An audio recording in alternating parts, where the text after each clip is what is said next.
Good afternoon, welcome. Thank you for taking the time to talk to us at JP Boats and Blades.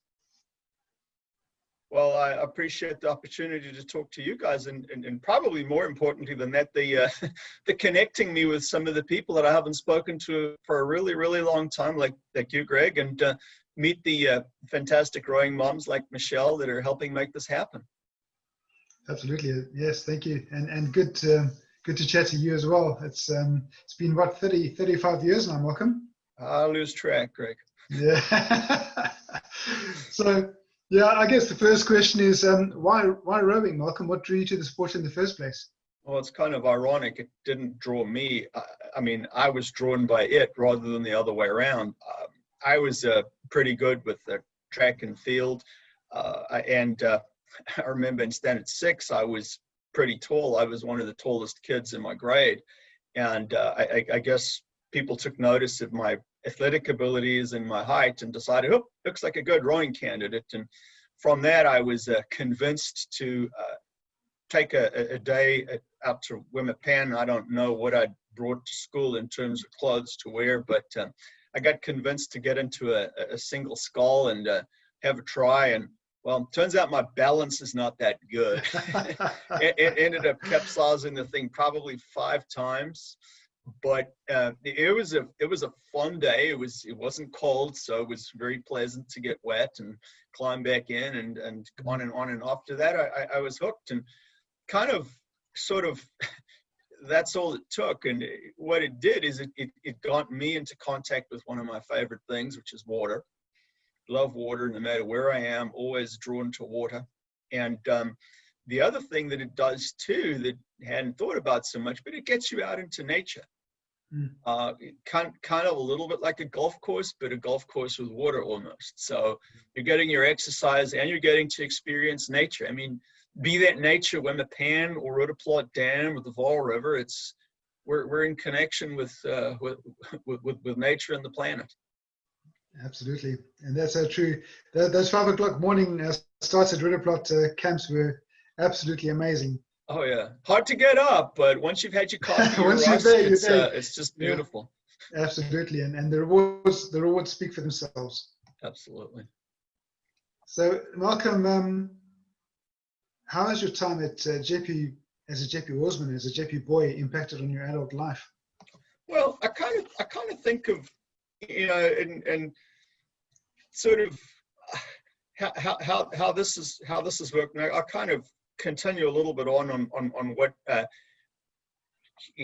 answer to question 1 was along these lines. Sort of, it's about not necessarily starting out as the best, but starting out as part of a team that finds encouragement from all kinds of people. And our first races that we raced, and I'm not sure whether Gavin was there at the time or not, but Kroonstad Regatta was the first time that we competed in a 4, and of course we were hopeless.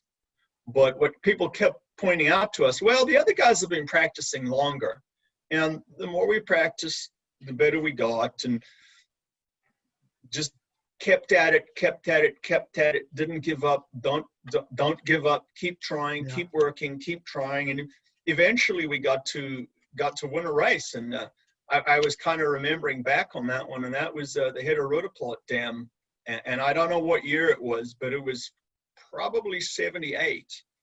And the highlight of that win was getting a kiss from the former Miss South Africa. Ooh. And I had to look her up, Vera Johns, and okay. I noticed she was Miss South Africa in 1975. Oh wow, cool. Yeah.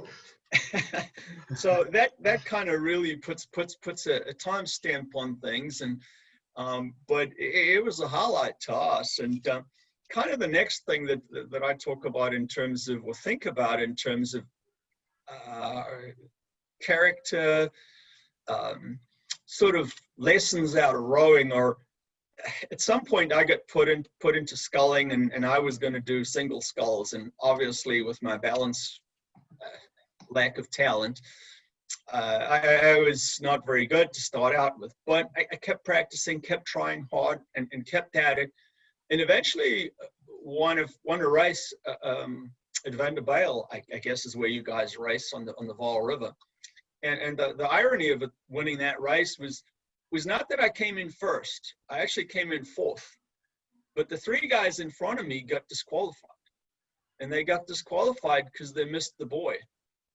So kind of that's got a couple of takeaways. And the first takeaway is don't ever give up, because sometimes you can win even when you don't think you can win.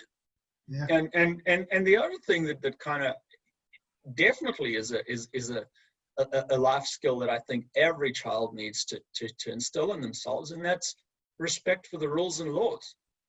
Because people seem like they get ahead when they break the rules, but usually it has consequences, and sometimes not immediately, but there are always consequences somewhere along the road. So to me, that's a life lesson that carries through everything. I mean, and I work in finance, so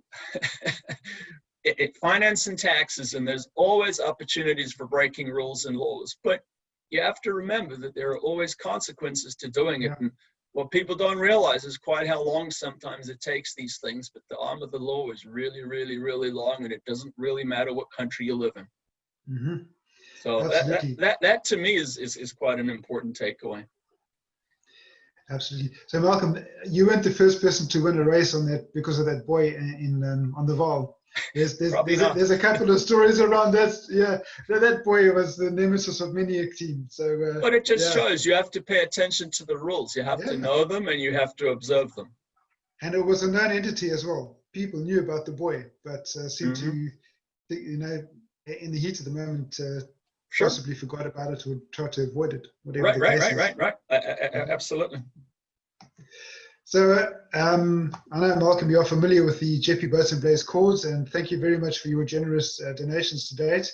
And they really are appreciated, and they've gone a long way to helping us purchase the boat.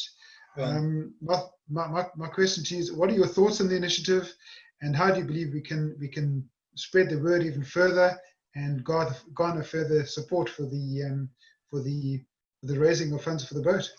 Well, I think that just reaching out to people is the first part, because it's kind of like I always joke about how things are done. I say in America, but I mean, they're done like that everywhere. Like the first one's always free. Once you got somebody hooked on something, if it's something good, they'll keep coming back, and then you can change the price.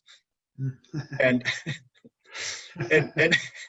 I take things like terrible example, but it's applicable, and that's drugs.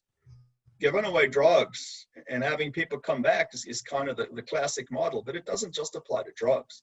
It applies to whether it's foods or restaurants or whatever. I mean, I was listening to some program or other, and it was a chef trying to introduce people to new fish. And it's like, well, you have to give the first one away, because once people have tried it, they'll actually like it. Then you can make up whatever name you like to give the thing. But it's that getting them in the door, you got to hook them. And rowing is one of those sports that's good enough to do that. And the other thing that I'll say about this too, and I think it's really important for the younger people, and maybe even the parents of the young people, rowing is a particularly sought after sport in amongst the elite colleges in the United States, probably in the United Kingdom too, but definitely in the United States. It's almost like anyone with rowing skills, rowing aptitude, even just rowing experience has a leg up on people that don't. And I think it's because rowing is the kind of team sport that absolutely is totally, there is no, I don't know that there's an equal in terms of team sports for building common goals, common ownership, responsibility to your teammates, and connections with your coaches, and basically, although I didn't notice at the time, the support structure that holds it together. And I'm talking to you, Michelle. Absolutely, totally. Yeah, you only realize those things many years later when you see how much effort went into it and everything that happens in the background that you know. Oh, sure. And it's not just that. It's things like education. Like I had this attitude to my education when I was in South Africa and went to Wits and didn't give it a moment's thought. But thinking back, it's the one thing that's made the difference. Enables people to it unlocks every door. It's kind of, they're stepping stones to going places. Absolutely. Absolutely. So Malcolm, from your time as a Jeppe Oarsman, what significant memory do you recall with great fondness?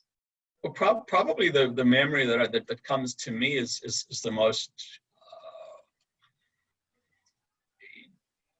It's not even a memory; it's more a sound, and it's that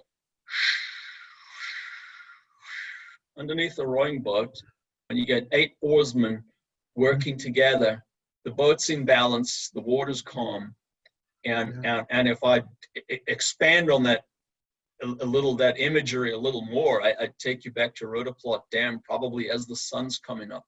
Oh yeah.